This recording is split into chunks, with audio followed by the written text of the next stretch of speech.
Experiencing mobile hotspot problems in the US? Let's fix that.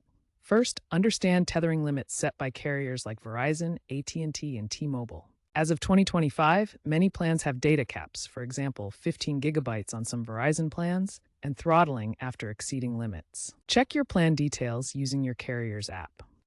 Next, examine your access point name settings.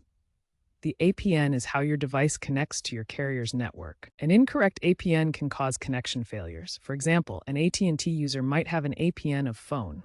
Check your carrier's website for correct APN settings for your device and manually input if necessary. For example, if you have an Android phone and your hotspot fails after an update, go into your settings and manually reset the APN. Many issues can be resolved by these two steps. If tethering limits and APN settings aren't the problem, try device-specific fixes. Start with basic troubleshooting. Restart your device and ensure the hotspot feature is enabled. Update your device's software to the latest version, as Android 15 and iOS 18 include hotspot stability improvements. If issues persist, consider resetting your network settings.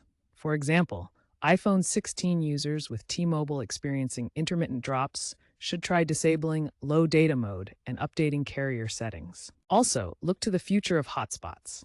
5G and Wi-Fi 7 integration promises faster connections, and hybrid solutions like T-Mobile's partnership with Starlink are emerging for better rural coverage. Keep an eye out for VPN-integrated hotspots to combat throttling and enhance security. These advancements will improve hotspot reliability and performance. For example, by 2026, expect 80% of new devices to support Wi-Fi 7.